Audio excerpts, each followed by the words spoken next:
श्री सद्गुरुदेव की शरणागति प्राप्त करनो साधु को सर्वप्रथम कर्तव्य है। जीव को सर्वप्रथम कर्तव्य है संत महापुरुषों की, सद्गुरुदेव की शरणागति प्राप्त करना।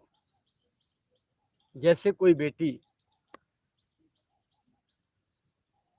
जब तक उसका विवाह नहीं हो जाता, पति उसका पाणी ग्रहण नहीं कर लेता, तब तक वो खुल कर के न श्रृंगार कर सकती है, न सुंदर आभूषण धारण कर सकती है, न सुंदर वस्त्र धारण कर सकती है, और ना ही ठसक से कहीं चल सकती आ जा सकती है।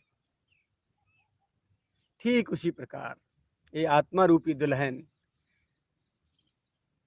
परमात्मा के सदगुरु के रूप में आए हुए परमात्मा रूपी पति प्राणेश्वर जब तक इसका पाणी ग्रहण नहीं कर लेते, तब तक ये भी पूरी तरह से उन्मुक्त होकर के मस्ती में नहीं लहरा पाती। और जहाँ भक्ति का प्रारंभ है, माता सबरी को राघव सरकार कहते हैं प्रथम भक्ति संतन कर संगा। तो सर्वप्रथम कर्तव्य है केवल और केवल, यदि आप भगवान के विषय में कुछ जानना चाहते हैं, अपने जीवन के विषय में कुछ जानना चाहते हैं, मैं कौन हूँ, कहाँ से आया हूँ, मेरा क्या कर्तव्य है, मैं क्या कर रहा हूँ, मुझे क्या करना चाहिए, आदि आदि, परमात्मा क्या है, संसार क्या है, माया क्या है, जीव क्या है, मैं कौन हूँ, इसमें मेरी क्या भूमिका है, परमात्मा की क्या भूमिका है, सदगुरु का क्या अस्तित्व है, क्या भूमिका है, माया का क्या खेल है, ये इन बातों को जानना चाहते हो तो बिना संतों की शरणागति के, बिना सदगुरु के हाथ बिके ना आपको वो बुद्धि मिलेगी, ना वो विचार मिलेंगे। क्योंकि जन्म जन्मांतरों से अपने मन और बुद्धि ये मायक हैं, विषयी हैं, विषयों का सेवन करते आए हैं और विषयी पुरुषों का संग भी करते आए हैं। सौभरी ऋषि ने जब श्री यमुना जी में एक मत्स्य को अनेकों मछलियों के साथ विहार करते देखा, उनके मन में काम उद्दीपन हुआ और दौड़ के मथुरा नरेश मानधाता के पास पहुँचे और वहाँ से उनसे मांग की कि हमें एक कन्या दे दो अपनी। क्योंकि ऋषियों की कन्या राजाओं को, राजाओं की कन्या ऋषियों को पहले जाती थी, ऐसे विवाह होता था। आज की तरह जाति और धर्म और संप्रदायवाद नहीं था। तो सौबरी से मानधाता ने कहा कि महल में बैठी हैं, जाओ ले आओ, जो आपको वर्ण कर ले, जो आपको पसंद कर ले, जो स्वीकार ले। सौबरी ने जाके अपना ध्येय प्रकट किया, उद्देश्य प्रकट किया, तो 50 की 50 खड़ी हो गई कि हम 50 को लेकर के सौबरी फिर मानधाता के पास पहुँचे। महाराज ये कन्याएं आपकी ऐसे ऐसे सब कह रही हैं हम। तो महाराज मानधाता बोले भगवान 50 को ले जाओ। 50 कन्याओं के साथ उन्होंने विधि विधान से अपना जैसा भी विधि रही होगी विवाह किया। और उनके साथ जब भोगों को भोगा, भोगने के बाद पीछे जब उनकी बुद्धि ने उनसे प्रश्न कर दिया एक दिन कि कुसंग कितनी बुरी चीज है, जल में मत्स्य को मछलियों के साथ विहार करते हुए देख करके साधना में लीन निरंतर एकांत परम वीतराग महापुरुष की बुद्धि भी जब भ्रमित हो सकती है, तो सामान्य जीव की क्या दुर्दशा हो सकती है, इसकी कल्पना नहीं की जा सकती, कोई विश्वास नहीं किया जा सकता। इसलिए सबसे घातक कोई चीज है तो विषयी पुरुषों का और विषयों का संग। जीव के पतन का हेतु एकमात्र विषयी पुरुषों का संग है। जब उनको होश हुआ अपने जीवन के अंतिम क्षणों में, तो उन्होंने घोषणा कर दी। और एक श्लोक श्रीमद् भागवत जी में उनका 9वें स्कंध में है, जहाँ उनका एक प्रसंग आता है, संगम त्यजेत मिथुन व्रतिना मुमुक्षु सर्वात्मना न विसृजेत बहिरिंद्रियाणि एकश्चरन् रहस्य चित्तमनन्तैसे युञ्जीत तद्व्रतिषु साधुषु चेत प्रसंगः। हे साधक, मोक्ष चाहने वाले साधक, सावधान। संगम त्यजेत मिथुन व्रतिनाम।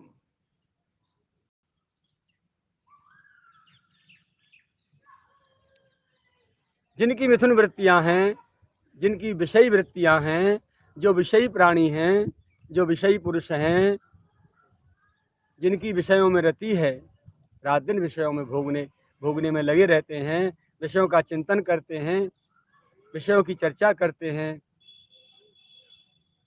और विषयों का सेवन करते हैं, ऐसे उन विषयी पुरुषों का भले ही कोई भी सही वो संगम त्यजेत, उनका संग त्याग दे। ठीक है साहब, बाबा कृष्णदास ने कहा शौभरी जी, बाबा हमने संग त्याग दिया, अब क्या करेंगे, आगे क्या करना है, हमें भगवत प्राप्ति करनी है, अपना आत्म कल्याण करना है। ठीक है, हमने विषयी पुरुषों का संग त्याग दिया, हम अकेले रहते हैं गिरिराज की तलहटी में। बोले संगम त्यजेत मिथुन व्रतिनाम मुमुक्षु, त्याग दिया बाबा जी। बोले अब क्या करें आगे, सर्वात्मना न विसृजेत बहिरिंद्रियाणि, सर्वात्मना यानी पूर्ण रूपेण भली प्रकार से अपनी बाहरी इंद्रियों को, आँखों को, कानों को, क्योंकि भगवान संसार और भगवान दोनों के प्रवेश करने के दो ही दरवाजे हैं, नेत्र और कान। इन्हीं के माध्यम से संसार प्रवेश करता है मन बुद्धि में, और इन्हीं के माध्यम से संसार प्रवेश करता है। इसीलिए इन बाहरी इंद्रियों को समेट के रख लो, संयमित करो। ठीक कर लिया बाबा जी, नहीं किसी से मिलेंगे, नहीं किसी को देखेंगे, ना किसी की सुनेंगे। अब आगे क्या करें, तीसरी बात बताओ। बोले एक चरण रहस्य, बोले एक अकेले एकांत में विचरण करो, अकेले विचरण करो। तो हमने कहा बाबा जी अकेले विचरण करेंगे तो भी आंखें खुलेंगी, मार्ग देखने के लिए हम आंखें ऊपर उठाएंगे, अनावश्यक दृश्य आंखें फोटो खींच लेंगी। मार्ग में निकल के जा रहे हैं, ना चाहते हुए भी संसारी विषयी प्राणी जो आपस में चर्चा कर रहे होते हैं, परिक्रमा में बहुत लोग आते हैं, क्या क्या घर की सारी वासनाओं की पोटरियों को, संसारी प्रपंचों को यहाँ चर्चा करते हुए जाते हैं। वो दूषित कर देते हैं वातावरण को पूरा, परिक्रमा करने का नियम उनको पता नहीं है। तो हम जब जाएंगे कहीं भी बाहर निकलेंगे, एकच चरण विचरण करेंगे अकेले एकांत में कहीं भी, तो भी वहाँ हमारे ना चाहते हुए भी अनावश्यक शब्द हमारे कानों में आएंगे।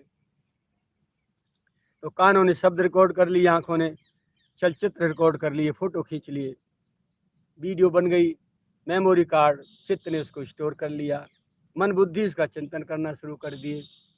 तो ये तो गड़बड़ हो गई, अब क्या करें।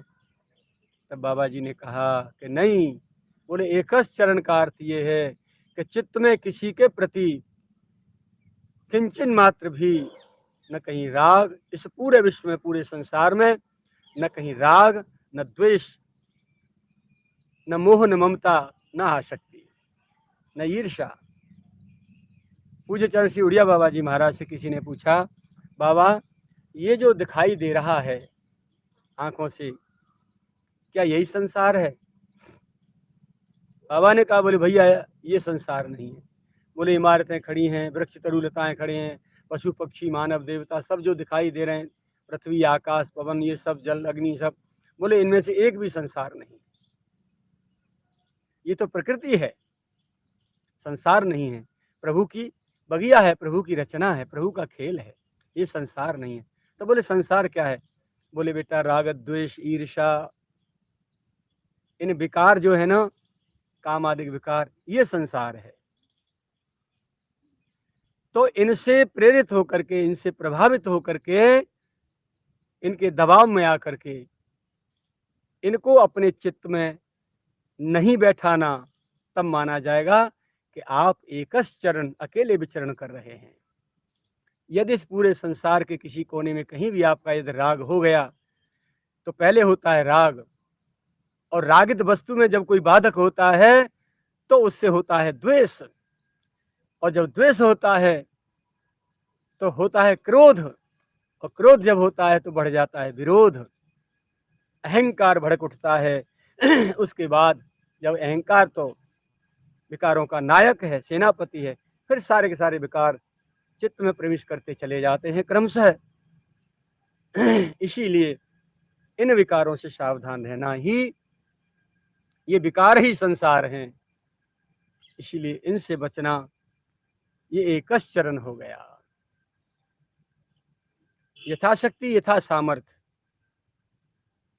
संसारी पुरुषों से भी दूर रहना है, लेकिन सबसे बड़ी बात यह है कि रहें संसार में संसारियों में, लेकिन उनके गुण अवगुणों से कोई लेन देन नहीं, उनके आचरणों से कोई लेन देन नहीं, उनकी वृत्ति स्वभाव से कोई लेन देन नहीं। अपने मन बुद्धि को बता दिया जाए कि हम इनके नहीं, ये हमारे नहीं, ये विकार और भोग वासना है और भौतिक संपदा है, इसके लिए तो ये संसारी लोग ही बनाए हैं, हमारी रचना इसके लिए नहीं हुई है। हमारी रचना, हमारे शरीर की रचना, हमारी आत्मा की रचना तो प्रियतम ने केवल और केवल अपने लिए की है। राम काज लग तब अवतारा। तो ये चित्त वृत्ति को बता दिया जाए, मन को बुद्धि को बता दिया जाए, तो बोले एकस चरण, आसक्ति रहित होकर के पूरे संसार में विचरण करना, राग द्वेष, राग मोह ममता ईर्ष्या संसार में विचरण करने का नाम एकस चरण। बोले ठीक है बाबा जी, ये भी कर लिया, अब आगे क्या करें? बोले रहस्य चित्तम अनंत ईसे युंजीत, एकांत में रह करके अपनी चित्त वृत्ति को निरंतर प्रियतम के श्री चरणों में लगाने का अभ्यास करते रहना चाहिए। करिए। तस्मात् केनापि उपायेन मनः कृष्णे निवेशयेत्। कथा से हो, कीर्तन से हो, स्वाध्याय से हो, नाम जप से हो, चिंतन से हो, किसी भी उपाय से हो, मनः कृष्णे निवेशयेत्, मन श्री कृष्ण के चरणों में लगना चाहिए। तो एकस चरण रहस्य चित्तम अनंत ईशे युंजीत।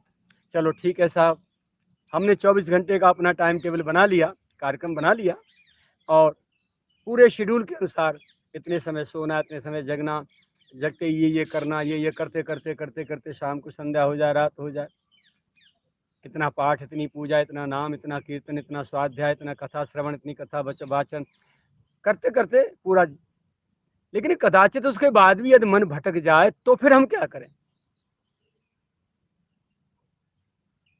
कितनी सुंदर बात कही है।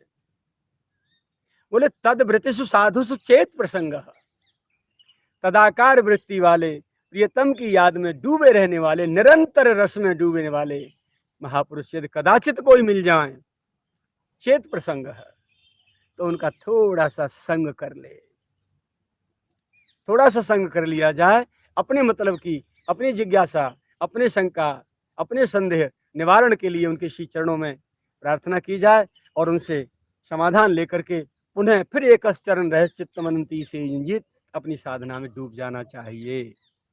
तो यहाँ भी अंत में यही बात आती है कि जब सारी साधना करते करते यदि उसके बाद भी मन विचलित होता है तो भी तदवृत्तिषु साधु सुचेत प्रसंग, साधु संग की बात कही है।